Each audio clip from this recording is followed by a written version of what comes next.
by alone inside. He's got the breakaway with the touch to the right. Goal! Everything you wanted from this debut. It's Brandon by. Taking a shot with the left. Goal! Isaac Friend from 25 yards out.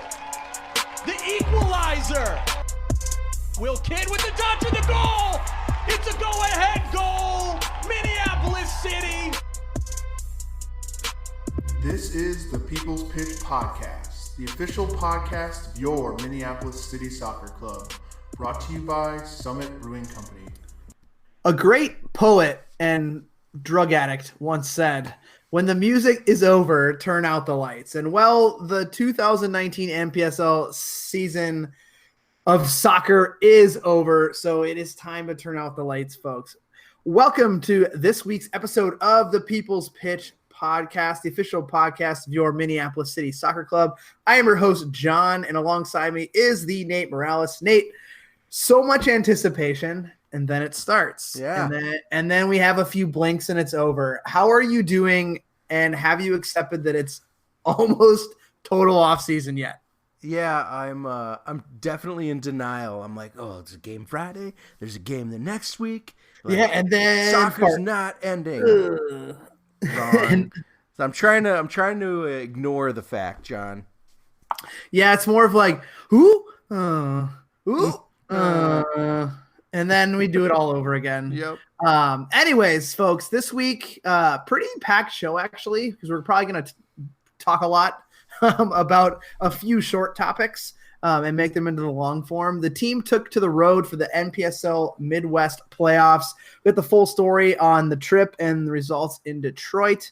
We also talk about how the NPSL Final Four shaped up and if there's any kind of surprises or things that we see there.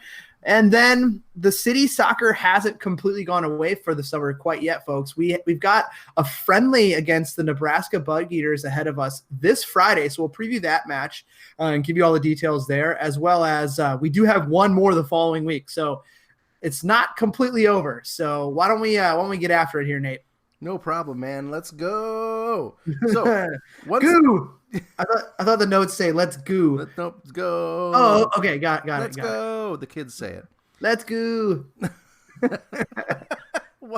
Once again, John, as the NPSL North champs, Minneapolis City got to make a trip to Michigan to represent in the Midwest Regional Playoffs. And a trip that far on relatively short notice is never super easy. And the fact that our final destination was Hamtramck's Keyworth Stadium didn't help things at all. Let's talk about who made the trip first. Well, okay.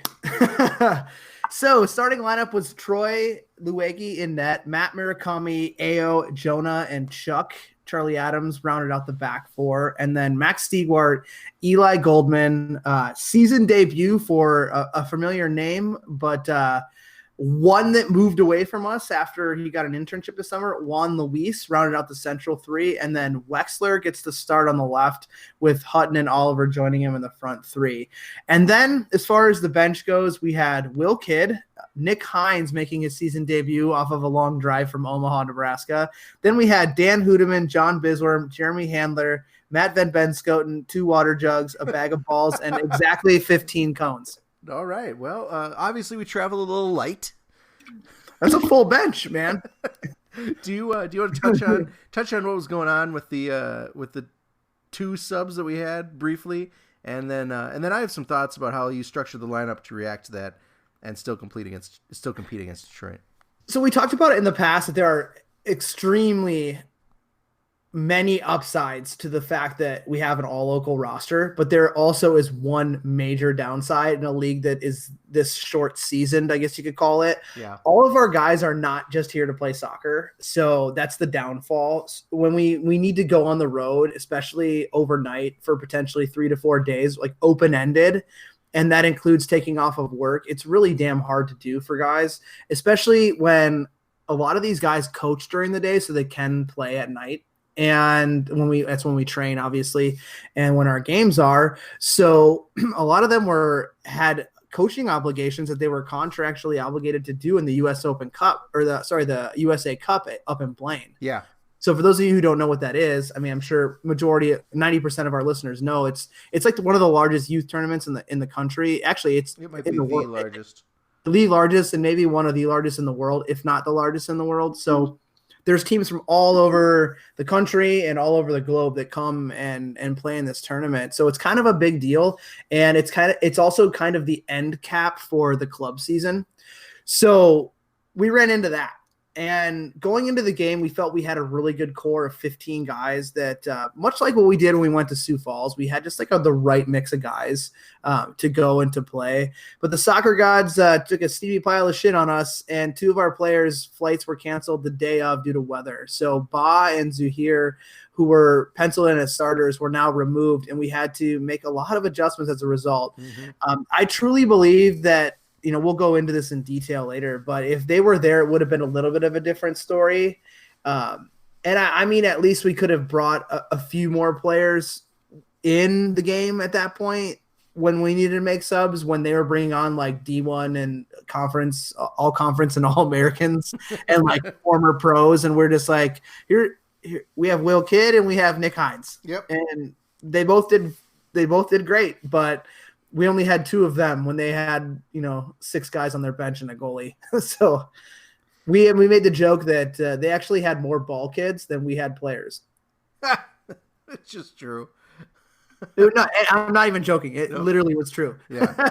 So that's a story. I think given the players that we traveled with, though, John, I'm going to say the defensive choices were perfect in my mind. I think putting Charlie back at, I don't know, I can't remember if he was a left back or right back, was great. His engine was going the whole game. Obviously, AO in the middle, where he was successful against Mid-City, along with Jonah, the pretty much nonstop starter.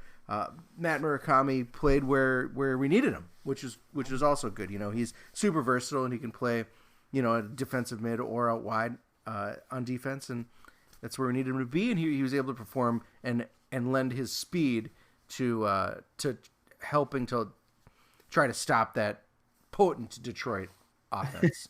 We'll talk about that in a little bit, but yeah, those guys, Chuck and Matt, definitely both collectively get my man of the match award because they had to defend not only really fantastic players but waves of attacks, and we'll talk about it more in a little bit. I think midfield definitely a switch for City, forced to play 3 guys who all contend to be a little farther upfield, one of which being Juan Luis, who's been playing in Des Moines this summer while interning and clearly hasn't played for City yet in 2019. But generally, I think it was an effective counter to what Detroit was trying to do. Fletcher told me last week before you traveled out there, or while you were traveling out there, that sitting back, bunkering down, it's not going to work against Detroit. They're going to break you down. And our players did not. The 3 we had in the midfield were not the kind of guys that you have out there if you're going to try to sit back on the ball and defend. Right. No, they were not the guys. I felt like our guys channeled the energy in the stadium the right way in the first 15 minutes. It's easy to say that they needed to stay focused, given all the fanfare there, but it's also really hard to expect them to react properly with a crowd like that and what they kind of throw at you. Yeah. And then you have to deal with a team that tosses that type of player at you. We were not perfect by any means in the first 15 minutes, but we absolutely didn't get walked all over. And I thought that it was a very crucial weathering of the storm and feeling out period in the first 15 minutes that we stood our ground and we had chances too. So they had a lot of the ball and we knew that going in. And it was just a start of showing that, albeit a short-sighted or short-handed team, we belonged there. And seeing that, the last 2 Northern Conference teams that rolled into Keyworth got their tits kicked off at full strength, I think we're doing okay. Yeah, man. I'll also say the wingers and the forward. It's totally true. Like, it was like what? Like 7-1 and 5-1 or 5-2 or something like that. Like, yep. That wasn't what the game we played, and we played against a better Detroit team. That's true. Our wingers, our forward, I thought were really solid choices. Justin able to terrorize his defender throughout the game. Nick Hutton is super deceptively physical. You don't expect him to be the guy that can boss you off the ball, but there he is every time, going up for those challenges and coming down with the ball. And Wexler, he can play both sides of that ball when needed. So keeping I'm going to say keeping Will on the bench to start the game probably didn't make him super happy, seeing as he's been a constant starter for us. But it let you play his strength later in the game. The thing is like, I recognized it as soon as I saw that he wasn't starting. Like, oh, that's good. Because Wexler starting, I would say Wexler would not be able to make the same impact off the bench that Will Kidd would, right? Wexler's not a change of pace when you bring him off the bench later in the game. Will Kidd is, no matter where you put him, whether it's midfield, whether it's out wide, he's gonna come on, play almost anywhere, and his speed and energy level is gonna change the tempo right when legs are starting to get tired. Someone like Wex wouldn't offer that. I think so too. And like we told the guys that were making the trip, like everyone's gonna get at least 30 minutes. Because you're making the effort to be here. You want to be here. We believe that we have a good group, even if it's shorthanded, that we all can step on the field and compete. And yes, it probably for Will, it sucks because Will's a 90-minute player for us and he has that engine, but he also didn't complain about it either, which is great to see. He was, he didn't complain. He got in, he played hard, and he made an impact, which is what we needed when he got in. But I think if you look at our front three, if you're Detroit City and you see two guys under 5'8" and a tall, gangly software salesman who didn't play college soccer, you would think that you kind of had an okay day ahead of you.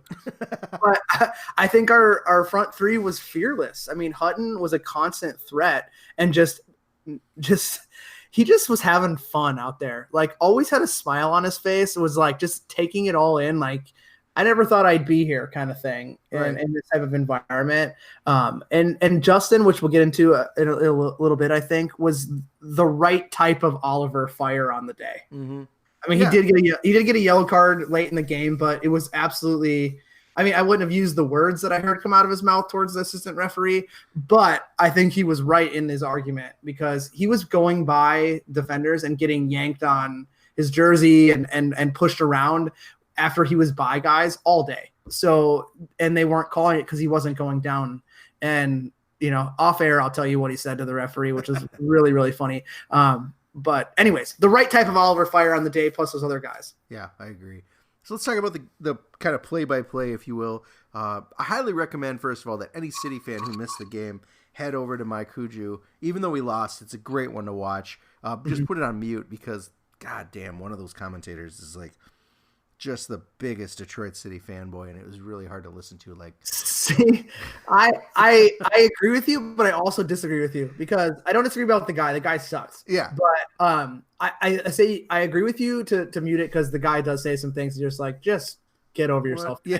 But I think there's two reasons why you should keep it on because it's really funny how they talk about our accolades and they're like, well, Matt Murakami was a standout at Gustavus Adolphus University and he was a academic All-American, but he's going up against a two-time Division I All-American. It was always like, here's our guy, and they did something good, and then it's their guy is so much better, and it's kind of funny to hear it all happen, and then they're like Nick Hutton. They had nothing to say about guy. Yeah, their play-by-play guy I thought was great. Yeah, I thought it was the color commentator that you're just like, my God. Well, he was like Callum Wilson crossed with Callum Williams, sorry, crossed with like the comic book guy.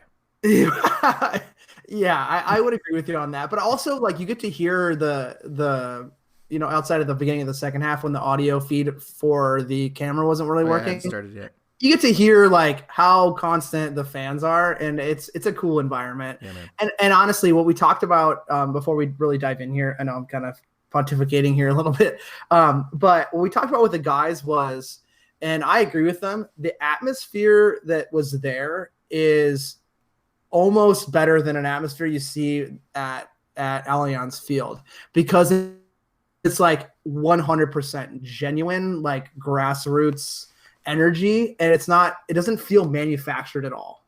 Mm-hmm. And it's not to say like what the Dark Clouds and what TNE and all those the other ancillary supporters groups do is wrong or it's not genuine. It just had a different feeling to it, and that's kind of what the players were saying about the experience. But anyways, Nate. Anyway, watch the stream, everyone. It's a great game. I think I'm going to say a true clash of the Titans, John. Mm-hmm. City looked really good right out of the gate. they looked good out of the gate, despite some communication, some executional errors. We were playing, I would say, bend but don't break soccer. Yes, I don't think you could put it any better, Nate. I think that from a communication standpoint, I was working with the guys on the in the warm up, and part of the thing we do is some shadow play with our back line, and we were in a small condensed area, and I wanted them to kind of start the communication in a condensed area so they could really see how difficult it was to hear each other, because I knew as soon as the whistle blew and there was more space between defenders, there's no way they could hear each other unless they really amped it up. So we needed to punch them back, but also do it in a way that we kind of call as an away team mentality. And what I mean by that is push when we can and sit when we can, but don't park a bus. Mm-hmm. And that's kind of like what Fletcher talked about. Don't do that. And that may mean that you're going to get a little bit more direct soccer, a little more long ball at times, but it doesn't mean that you're going to just try to throw all the plans out and just start lumping balls up top. So with that mindset, we really had nothing to lose. So we were just like, let's go out and shock the region, let's take the adversity and use it as a strength for us. Yeah. I think we mentioned it a little bit, or we started to talk about him. After getting beat a few times, Matt Murakami was giving his guy Perkins a lot more space on the right side. This is kind of part of that bend but don't break thought. But it was all being absorbed by a really organized center back pairing of AO and Jonah. So Matt at first would step to his guy and just get shredded and get left in the dust. But after that happened, once or twice, he kind of gave him a lot more space. He gave him basically the entire corner of the field as he kind of, backed up to the edge of the 18 and let him put the cross in. Like, go for it. Try to play it more centrally. We've got guys that are there. I thought it was super flexible and really nice to know that he could count on the rest of the defense to kind of pick that up. Well, I think that their front three weren't very tall guys, so that was something that we kind of gave him the input on the sideline was let them have that cross, because unless it's on the ground to a player, they're not going to beat us in the air. Right. And we didn't have a lot of tall guys back either, but we had a lot of guys who can get up in the air. And I mean, even Chuck can get up and win headers. So I do give Matt a ton of credit. I mean, he was thrust into playing a position he's not really used to playing. And he was put up against likely the two fastest players in the region, and one of them being the top goal scorer in the region. So he had a tough job to do. And I thought that, we talked about how he's kind of that plug and play type of guy in a variety of places for us this year, but outside left is not his position of strength. Right. And when he's consistently in a 2v1 situation or a deep lying 1v1 until we kind of made it a tactical adjustment to help him out, he was really no fear, which is what you needed from him on the day. Like, even when he got beat, he was like, all right, that's over. Let's go to the next one. And he wasn't hanging his head. Memory. Yeah, absolutely. Short memory. I think Stiggy and Eli were clogging up the middle well. Like I said, usually Eli is a little further upfield. I thought he did a ton of work in this game. He did. All over the place. It seemed like everywhere City was moving the ball, there was Eli. And I think any balls Detroit would cough up in those positions were sent forward to Oliver or Hutton. I think in 5 minutes, I thought we had the opener, man. Like, Juan Luis found the ball at his feet off of a long ball forward from Eli, played off the chest of Nick Hutton, back to Juan Luis, and the Detroit defense in front of him was in total chaos because they all swarmed to Nick Hutton because he was super close. He was deep in the box. But Juan put the ball high and right between the uprights, Tim Will style, rather than to the left side of the net where there was nobody close to being able to help there. I think a little more precision. It should have been 1-0. But at least at this point, I'm thinking, hey, we know that we can get our chances against what is the stingiest defense in the Midwest. It did. It felt really good because it was in the run of play that led up to that opportunity. And it was us playing our type of soccer and not really changing who we are because the chips were against us, which is, I think, awesome to see. And for a guy like Juan, it's also awesome to see him kind of slot in and right away and pick up where he left off with this gang of guys from the jump. Really, like, it didn't look like he was out of place at all. I mean, from a run of play perspective, I thought that physical soccer never has been his strength. No, but I thought he used his strengths to counter any physical play. But I will have to say, before I dive into my next point here, was that I think that centrally is in the back was the weakest point of Detroit. And I mean, they have a lot of good players, but they weren't really connected defensively when they were being countered on. And it was almost like they're not used to they're used to a speedy player up top probably, but they're not used to three of them. Yeah. And you could tell it was causing them fits, and they had to make a pretty massive tactical adjustment. Only, we'll talk about what the score line was in a little bit, but obviously if you know anything about the game, we didn't win the game. And they did score goals, but even when they were up 1-0, they made a tactical adjustment that really could have, with I think more power on our bench and us having the ability to throw it in, could have really caused them real bad fits, but just on the day it worked for them because of our personnel. But definitely the weakest point. But before that, Nate, before the Juan Luis chance, there was a huge one that we need to address. Justin Oliver chased down a line clearing ball, I believe from AO, just to kind of release pressure because we were kind of on our heels for a little bit. Yep. And he beat one of those slow center backs like he does to most slow center backs to the end line, and it appears he was brought down on the edge of the box. I don't feel it was a penalty after looking at it a couple of times. It was on the line of the box, but it was a clear foul, and the referee, she was right there and waved it off. And there are two sides of every argument, right? But even some folks on the Detroit side are saying that they agree that it was a foul. At least a foul. It didn't have to be a foul in the box per her judgment. Right, and that, even if it was called a penalty, or even if it wasn't, that would have been a huge swing in the game, considering how parts of this match went, where we could have gotten at least a really dangerous free kick in front of net, and anything can happen on those. And at the best case, a penalty kick that we could have had a potential to slot home. So again, we weren't completely run over, even though we knew they were going to have a ton of the ball because that's how they play. And we knew they were going to just throw guys at the attack because that's how they play. But we had our chances with these two in particular.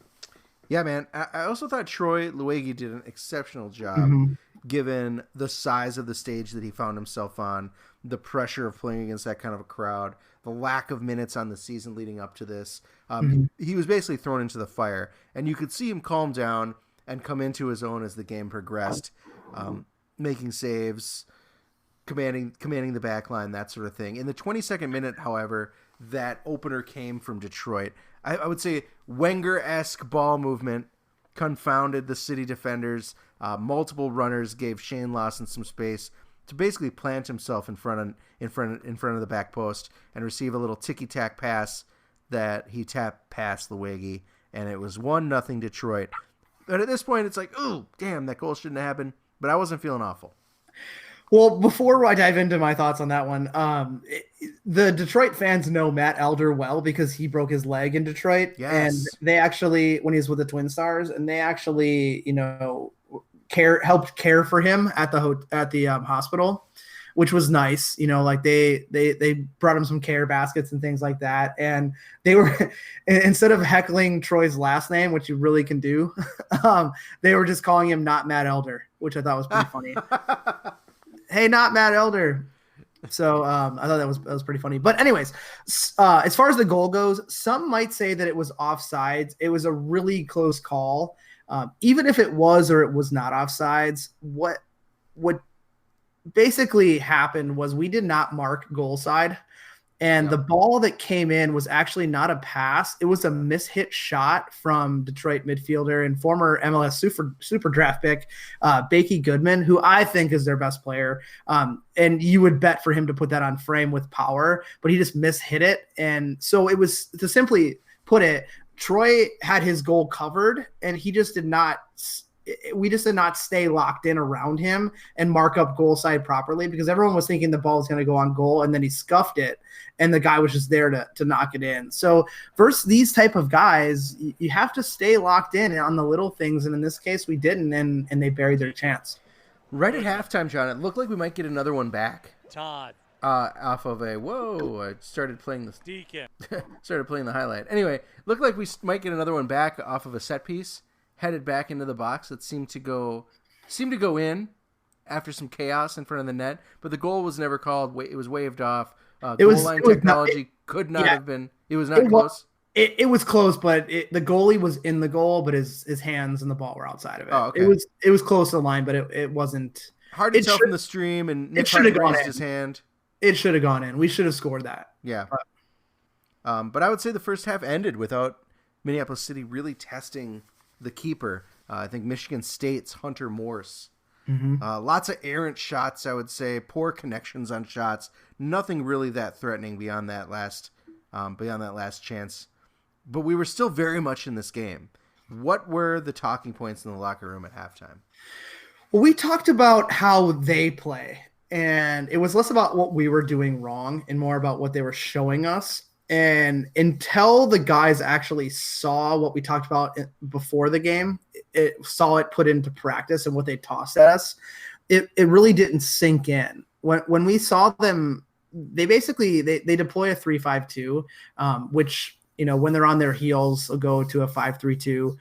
But when they have the ball, it converts very, very quickly, almost drill sergeant like, with precision, into a 3-4-3, and in some cases a 3-3-4, where they're when they win the ball, they're getting 3 or 4 guys up in front.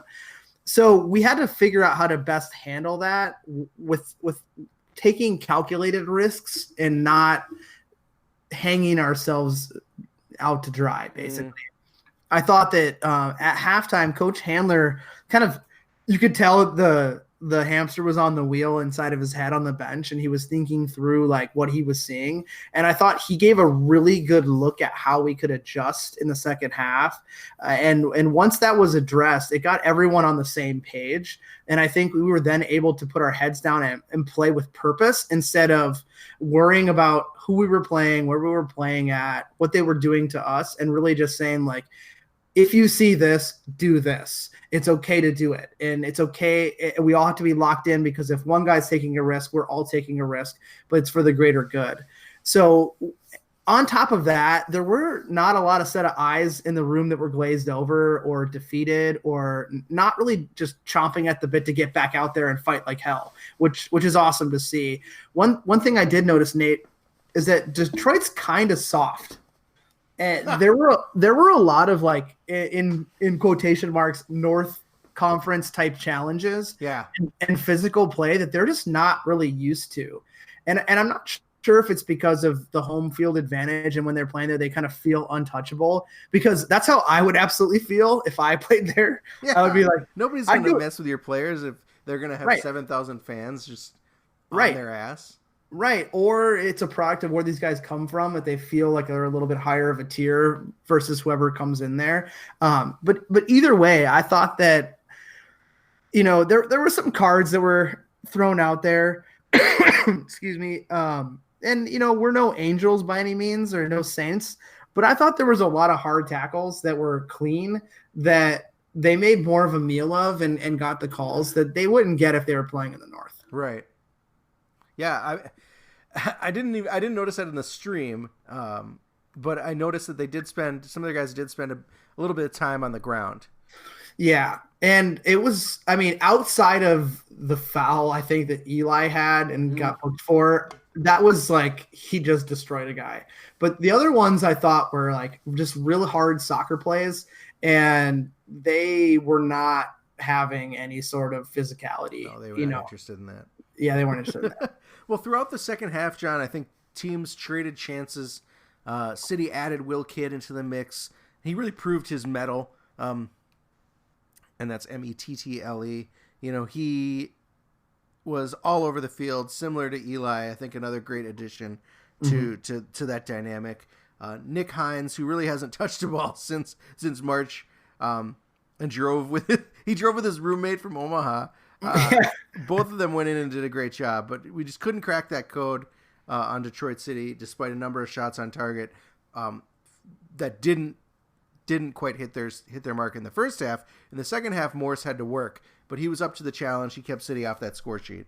Yeah, it was like almost a game of like, man, if we could have had like this guy or that guy, maybe we would have had like we would get to a certain point where we looked dangerous, and then we just couldn't connect on the final third.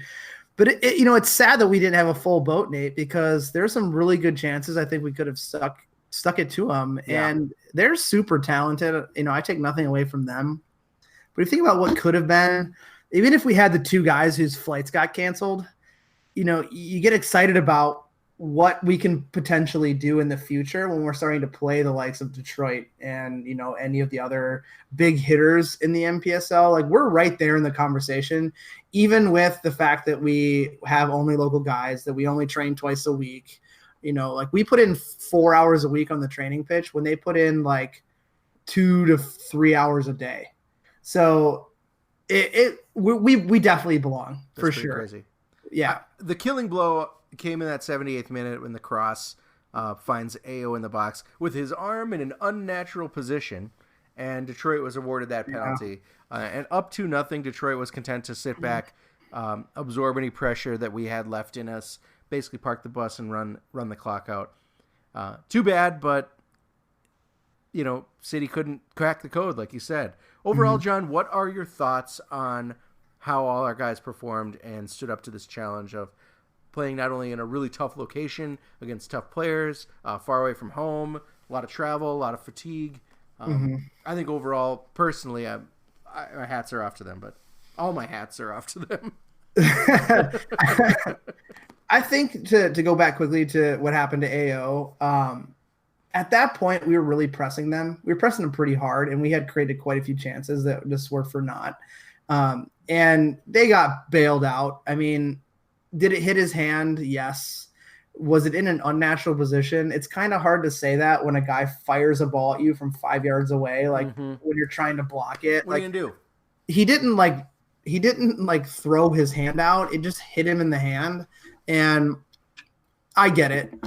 But I also think that we had just as big of a case to complain about a potential penalty call on the Oliver foul.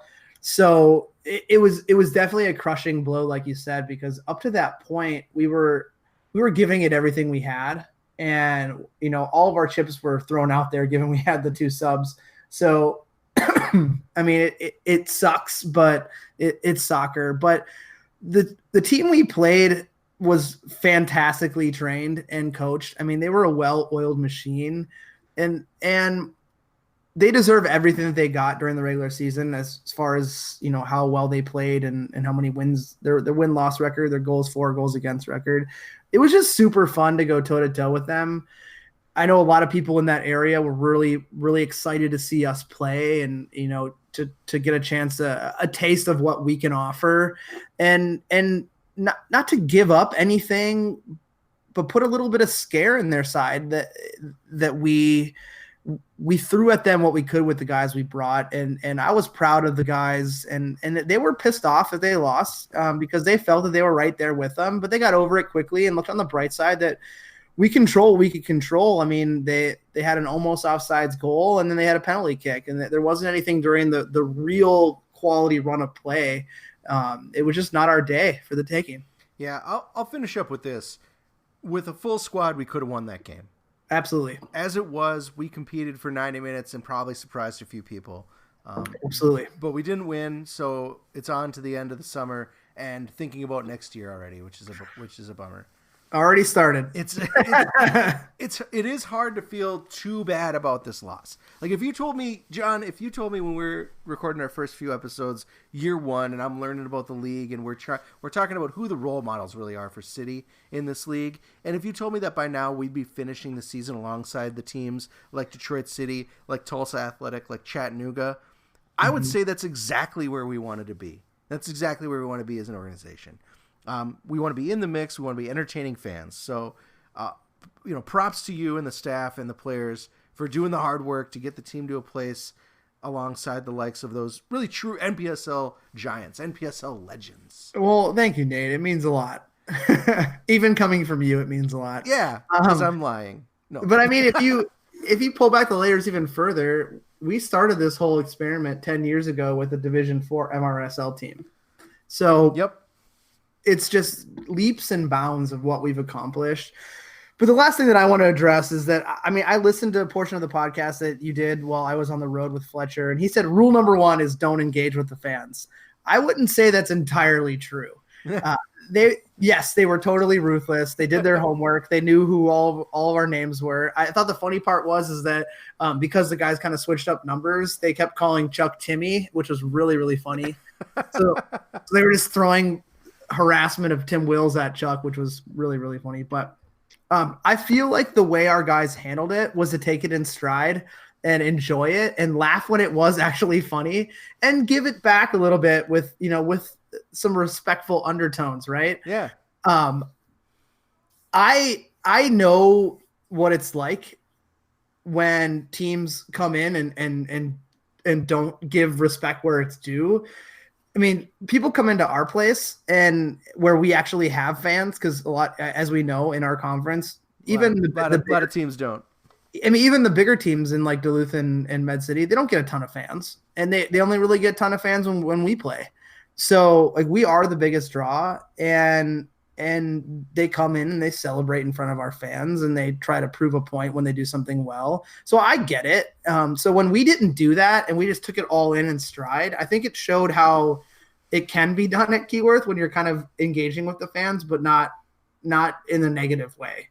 And I think it would have been just awesome. We could have bagged at least one goal and had, an opportunity to celebrate in front of the folks that traveled for us instead of having to, like the other teams do at Keyworth, and celebrate in front of their fans to try to prove something. I think it would have been nice to at least get that out of it. But the guys went over and shook the Northern Guard's hands afterwards, and everyone was real respectful of us, and social media was all ablaze afterwards about how much respect they had for us and how classy we were. And that's what you really want to take away from it, because at the end of the day, we talked about it with the Rochester crew that had some hiccups against our U23 team. Yep. That your brand and your name is really all you got at the end of the day. And if it goes a long way if you can represent it well. And I thought we did.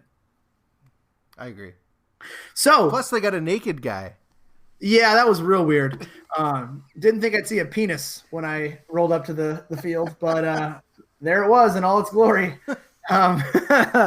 So even though our playoff run is done, there are still 4 teams alive that will go to battle this weekend in the national semifinal. You would like to say that the script for who was there was pretty true, but there are some real interesting storylines to cover, Nate. So first off, we talk about the 2 teams that should be there. First off, New York Cosmos B. Not really quite sure where New York Cosmos A plays, but whatever. Whatever you want to call yourself.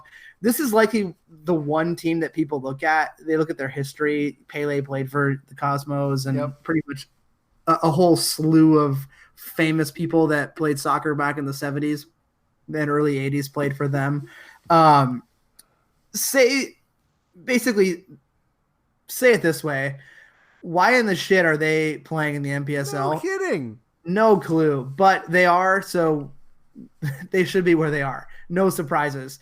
They went 13-0-1 in the North Atlantic Conference, which is probably one of the strongest conferences in the NPSL. They had a 47 goals for, 4 goals against record, and are basically in the Final Four and are heavy favorites for the title. So to me, Nate, this is a team to beat and should be every single year because they have the pockets and the players to do so. It's like you said, it almost feels unfair. It feels like the varsity team playing in the JV. Yeah, and part of it is part of these top 4, or part of the reason I don't feel bad about not winning against Detroit and just being done in the playoffs is like eventually we're gonna run up against the Cosmos. Mm-hmm. Eventually, any team in the NPSL is going to run up against these two teams we're talking about in a second. The other one being Miami, and it's like, does it even matter? Does it even matter for like can a true amateur team really do it? I mean, I guess on some level that's what the US Open Cup is for, and it happens. But like year in and year out in the NPSL, it probably will not until these teams move on. Well, think about what happened to Duluth last year. They were playing the best they could possibly play, and they squeak into the, on the backs of a couple penalty wins into the national Final Four, and they just didn't belong in that conversation. And that's not slighting them. It's just that you're playing against Miami, right? Like we can play against Miami, and we don't belong in that conversation. Like it doesn't matter who it is. It could be like a Midland Odessa, a really good side, or really good. Yep. Baltimore Christos, who lost to Cosmos B. Like they didn't belong there either, and they're a storied amateur side. So and I guess that's what I'm saying is like it's too bad that at the very last stage of the season, like when you're ready to try to hoist the trophy, that every other team in the NPSL besides these two truly don't belong in a game against these two. Right, exactly. Like, what does that say about your league? Get these guys the hell out of here. Yeah, I know. It's less about our league and more about U.S. soccer. But anyways, the next team that we've got to touch on briefly is Miami FC. And to me, Nate, this is one of the full pro sides that got out alive in the regional final barely. Mm-hmm. Our buddy Sonny D'Alessandro and his Tulsa Athletics gave him a real good fight, and saw them sweat out a 4-1 victory. The scoreline does not tell you how close this game was. Tulsa was up early 1-0, and I think there was 2 goals at the very end of the first half to put it 2-1, and then when Tulsa kind of threw everything forward, they got the other 2. But those 4 goals were on the back of perhaps 3 of the best players to ever play in the NPSL in Ariel Martinez, Dario Suarez, and Miguel Gonzalez. It's going to be hard to believe that Miami and New York don't meet in the final, but soccer is weird. So who knows? But again, it's just another full pro-sided team, and you're like, these guys are making good money. In fact, some of those guys are making more money than USL players. Yeah. So it's like, what are you going to do? I'm not, so I don't want to rehash what we just talked about, but I do want to give Sonny and his team props. Like Sonny came out on Twitter and he basically said, we weren't going to park the bus. We weren't going to pussyfoot around it. Our goal was go to Miami and punch these fuckers in the face and see how they reacted. And that's exactly what he did. So I got to give him full credit for that. And I got to give the team full credit for not going up in their turtle shell and just trying to save themselves from embarrassment. Because I think by doing what they did, that's the best way to save yourself from any sort of embarrassment against a squad like this. I wasn't just on top of just generally rooting for Sonny because he's a friend of ours. Yeah. I was really hoping they would win so that the Cosmos would have to come play against them in a city park, which would have been awesome. That would have been. But anyways, Nate, so that's kind of the 2 top heavy teams. And then there's 2 typical, what I call in quotes, tournament teams. What I mean by that is teams that catch fire in this type of environment and then end up taking down someone who maybe should be there, but they end up coming out on top. So first off, we have ASC San Diego, a member of the Southwest Conference. It's basically full of high scoring teams, not a lot of defense. They finished 3rd in a very difficult conference, but caught fire in the playoffs and are playing some really good soccer. They took down future Founder Cup side FC Arizona in the regional final to punch their ticket and set up perhaps the first West Coast team to win the title since 2010 when the Sacramento Soul, the now defunct Sacramento Soul, claimed the title. But since 2010, it's really been all East Coast and Midwest teams to win the title. So pretty interesting there that there's a West Coast team in the Final Four that's playing the right type of soccer right now that could potentially, with the talent that they have and the momentum they have, take off one of these pro sides. So lastly, we have the team that I saw play, the number 1 seeded team in our region, which is hard to say because it would have been us if we didn't lose. It would have been us in Cleveland SC. They shocked the lower division world when they beat Detroit FC 2 days after I watched them get pushed to the brink in a fucking goal fest against Rochester River Rats 6-4. I mean, we went there was a weather delay. So we went into the locker room and it was 3-1 Cleveland. Yeah. And then Rochester came back within 15 minutes and tied it up at 3-3, going all the way into double overtime. And that's the Rochester River Rats who had that whole big issue with. Oh, we know the River Dogs. Yeah, so they had that whole issue with Ann Arbor and all that whole thing. Mm-hmm. So those guys played a ton of soccer. Excuse me. But anyways, I'm not sure what it is about the final that confuses me more than a team that should have lost when they won and they win, or the fact that it seems like we kind of took it out of Detroit in our 2-0 loss and they kind of didn't have anything left in the tank. It looked like two totally different sides. Like they were just out of gas after playing us because I thought we fought them pretty hard. Yeah. So I don't know what it is. If it was the fact that Cleveland leveled up or Detroit was a little tired from the game. But either way, this guy, Vinny Bell, got to see him in the flesh. He's the real deal. That? He's the real deal, man, and he's fun to watch. And I just wish I could have seen him play 7 years ago when he made his NPSL debut. Yeah, because Fletch said he's getting long in the tooth. He looks old. He basically looks like an overweight Tony Sana. I mean, it was funny because we're watching the game kind of finish up before we took the field, and someone's like, God, he looks familiar. And I was like, he's an overweight Tony Sana. And then everyone's like, oh yeah, I see it. But he's so good when he expels his energy in the most positive way out of any striker I've ever seen. A lot like you saw with Brandon McGarity, but McGarity just had the piss and vinegar of a younger soccer player to be able to like use his athleticism, where this guy just like knows he's slow and knows he can't get up for headers, but you get the ball on his foot, no one can take it off, and all he needs is a half yard. And he scored 3 goals in that. Actually, sorry, he scored 4 goals in the 6-4 game. Wow. So, I mean, he was just on fire and very impressive to watch. But, excuse me, look for them to actually push Miami, I think. And they have some quality all over the field. They did get a red card to a guy, I forget what his first name is, his last name is Beck, but he was a good player and Jeff kind of Beck? No, it wasn't Jeff Beck of Sioux Falls Thunder. Not the guitar player. Not the guitar player. But he was a really good player and someone who I know they would lean on, but he's obviously out of the side because of the sending off. But they have a few pieces that I don't think Tulsa had.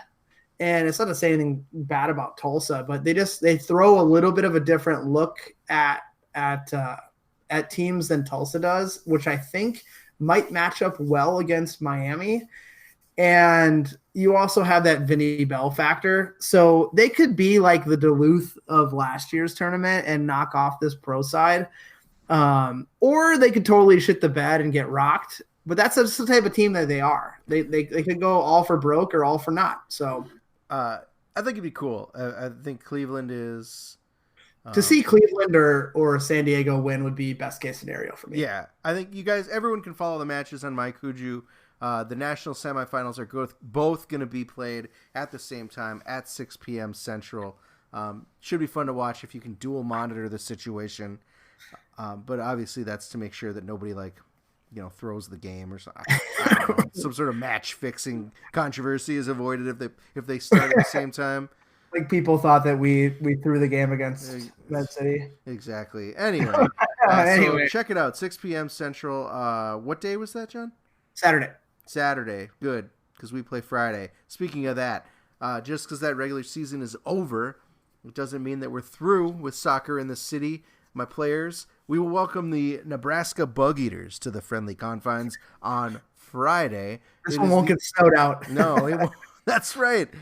It is the return leg of an earlier match where our U23s traveled to the land of the corn, only to lose 3-0. Of course, they did try to come here last year, and we got snowed out in April.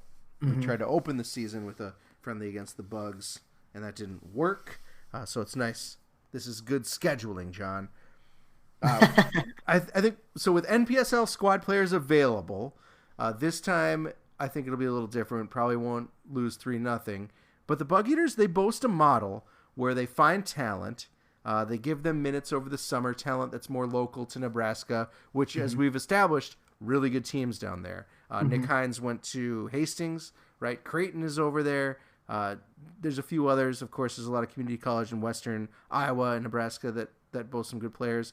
But Jonathan Kalura, who we talked to on the show, and I hope to interview on Friday, if I can catch up with him if he's around, he uses his connection in the lower leagues of England to get these guys signed. So it's part of his way to draw players to basically the middle of nowhere. Is that he's got 3 guys already that he's signed to the lower leagues coming out of the Bugeaters, and I think that raises the Bugeaters profile. Helps, like I said, helps serve as a magnet to talent. Not a bad idea. So the players that we're going to go up against might not be slouches. No, they're definitely the real deal. I think you're right. And you talk about the backgrounds, whether it's Nebraska Omaha has a strong D1 program, Hastings College, Creighton, or just guys off the boat that are in the area, maybe some guys from Denver out west. So they can play.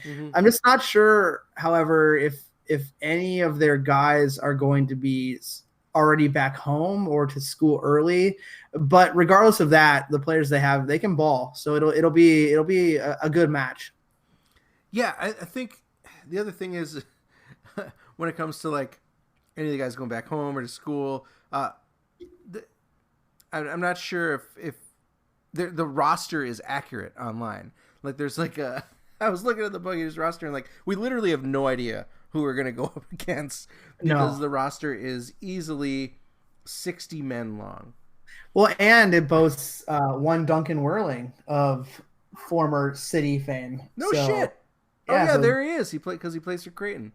So he's a Bugeater. That would be great if he was able to come home and play against us on Friday. Yeah, I always love it when a former Crow flies back to the nest. But again, you got 4 goalkeepers on the roster. You got 3, 6, 9, 12, 15 defenders, 3, 6, 9, 12, 18 midfielders. They have more players at specific positions than went to Detroit for us. Yeah, so it's like, how do you plan for this team? I think you just kind of put the best guys out there. I anticipate the story of the game. We'll be giving some City fan favorites some time to shine, but I think really focusing on minutes for younger members of the squad and U23 call-ups might be the way to go on Friday. Am I wrong? I think you're correct, but we won't really know the exact lineup for a day or so. One thing to think about, though, Nate, is that we did have 2 U23 matches that were dropped due to the opponents backing out. So as a result of that, you could see this as more of a chance to put the full side into the full Nelly experience, with the announcer and with, all of the pageantry around the game. But I think either way, it'll be fun. We have talent just oozing out of all of the orifices here. So whether it's some of the more of the U23 guys or it's some of the more of the veteran players, regardless of who it is, it'll be a really great time.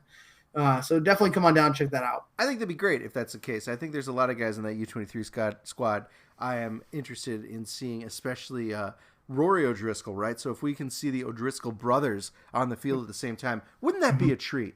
That would be a treat. Or you might get some familiar names from the call-ups like Eli Goldman, maybe, and Noah Sen, some of those guys, Mike Riley. So, and a whole slew of other players that you haven't gotten to see, like you said. So it'll be a fun time, and it's just good to watch good local soccer. So come on out. Friday's game is going to be extra cool because it is Bark in the Park night. Fans can bring their puppers to the pitch.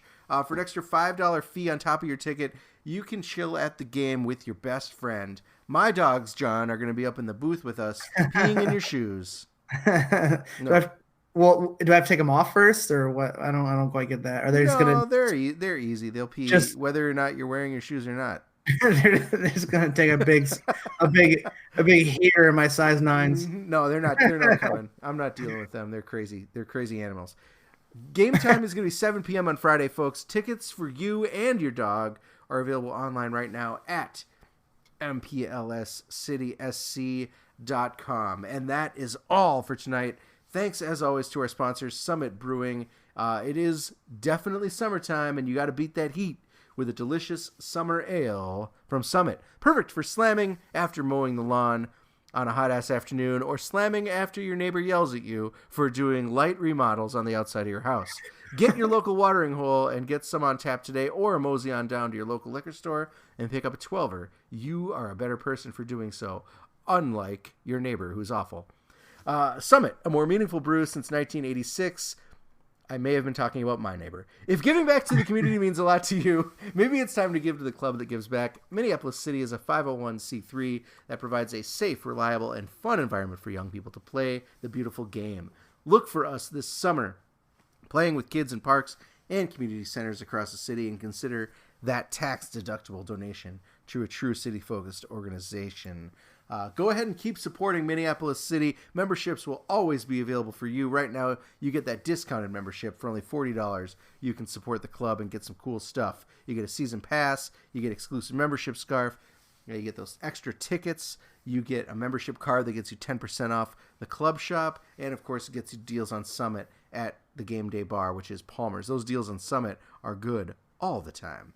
Plus, you get a vote on important club matters, including selecting the membership board and choosing the upcoming new scarf and new kit designs that will be voted on over the winter. Visit mplscitysc.com and make that happen. It's gonna get slow. You're gonna have a lot of questions once you don't have the games to think about and talk about. You're gonna want to ask us a lot of questions about rosters and our analysis. So make sure to hit us up on Twitter at The People's Pitch or through email at mcscpodcast@gmail.com. Everything is welcome. Questions, comments, concerns. Finally, as always, complain to the club at MPLSCitySC on Twitter. And that's all for this week. I am Nate. That was John. We're going to be back next week. We're going to get that recap of the Bugeaters game. And for the season, our official, unofficial season awards. We hope to see you out there this Friday night at the Nelly. And you got hoofed. Hoofed.